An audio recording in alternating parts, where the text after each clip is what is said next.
This is a video for AQA Further Pure Mathematics. This is Vectors section 1.3, where we're looking at using the scalar product to find the angle between two vectors. We saw in the last lecture how we could rearrange the alternative formula for the dot product, which is modulus of A modulus of B cos theta, to give us an expression for the cosine of theta as being the dot product A dot B divided by the modulus of A and B. Now all of these are quite straightforward things to find. So A dot B we can find by just finding the product of the components, and the modulus of A and B by using Pythagoras' theorem. So therefore, once we've got those, we've got an expression for cosine theta, and hence we can find the angle between the vectors. So an example of that, if we've got two vectors P and Q given by the numbers 2, -4, 3 and -2, 1, 3. A quick diagram of that shows that this is P and Q. Then the angle that we're looking for here, theta, is given by P dot Q divided by the modulus of P and the modulus of Q. So we need to work out each of those parts of the expression then. Well, the modulus of P by Pythagoras' theorem is the square root of 2 squared plus -4 squared plus 3 squared. That gives us the square root of 29. And in a similar way, the modulus of Q turns out to be the square root of 14. The dot product, P dot Q, is the dot product of 2, -4, 3 with the vector -2, 1, 3. And if we calculate those, we get -4, -4 and 9, so a total there of +1. So therefore we have that cosine theta, which is the dot product P dot Q divided by the modulus of P and the modulus of Q, is equal to 1 divided by the square root of 29 and the square root of 14.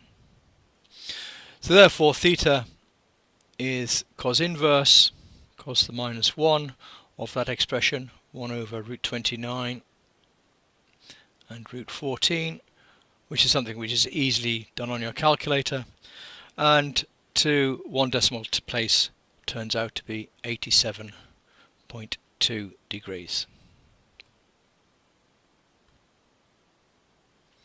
Well, I'd now like to consider what we can say about two vectors if the dot product turns out to be 0.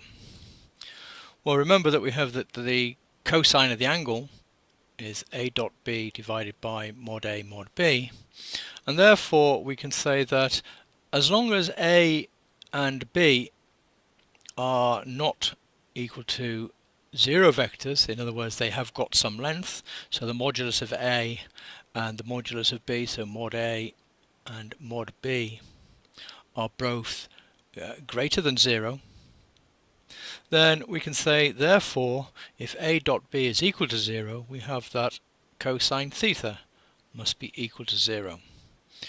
And if cos theta is equal to 0, that means that theta must be equal to 90 degrees. Or putting it another way, if A and B dot product gives us 0, we must have a situation where vector A is perpendicular to vector B.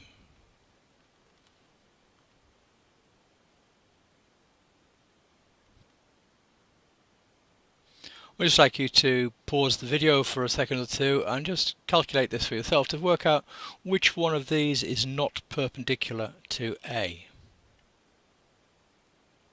So pause the video, do the calculations, and then when you restart I'll give you the solution to it.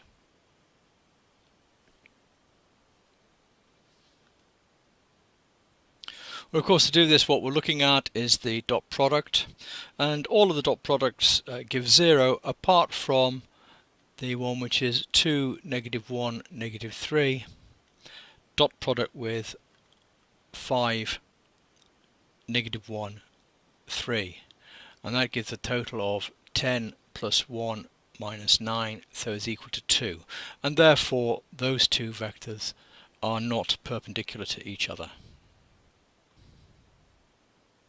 Well, here's an example where we're given two vectors, this time in 2 dimensions, A and B, and we're asked to decide the value of k if A and B are firstly parallel and secondly perpendicular.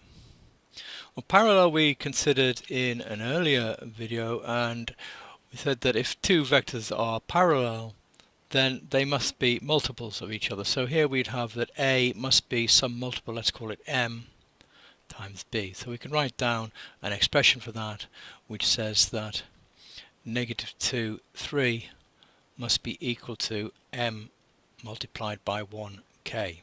So looking at the x components of that, we can see therefore that m must be equal to -2, and substituting that in for the y components, 3 must be equal to -2 multiplied by k, and therefore k is equal to 3 over -2, or -1.5. So the idea of parallel vectors being multiples of each other. Perpendicular vectors we've just looked at in the slide before. We said if two things are perpendicular, then their dot product A dot B must be equal to 0, and so we have here that -2, 3 dot product with 1k is equal to 0, and calculating the dot product we get -2 plus 3k is equal to 0, and that gives us a value of k is equal to 2 over 3, 2/3.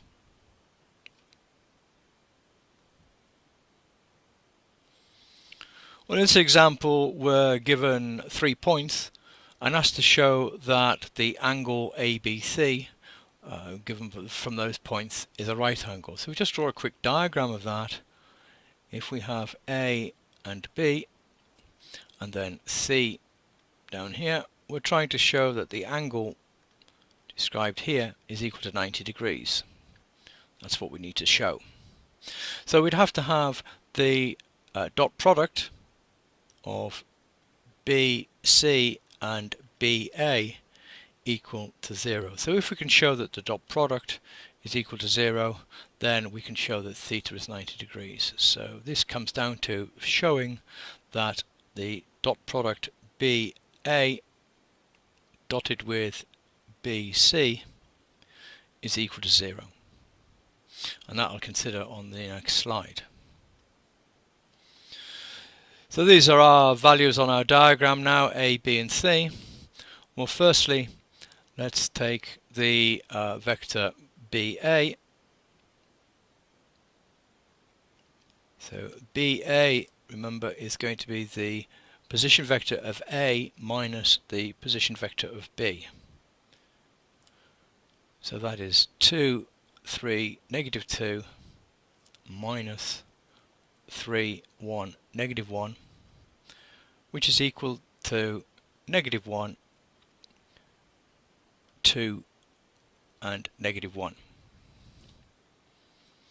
Similarly, we can work out BC, and BC is the position vector C minus position vector of B. So that's going to be 10, 5, 0 minus C, I beg your pardon, minus B, which is 3, 1, -1. And that gives us a value of 7, 4 and 1. So the dot product BA with BC is equal to -1, 2, -1, dot product with 7, 4, 1, and that's negative 7 plus 8 minus 1, which is 0.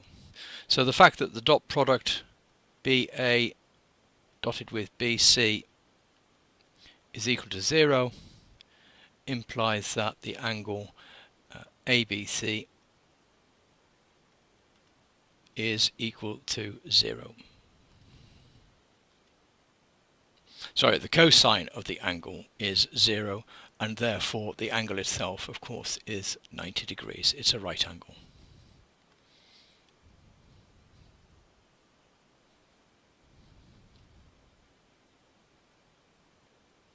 Well, that concludes this video on the angle between vectors, and indeed concludes the section of videos on vectors and the scalar product.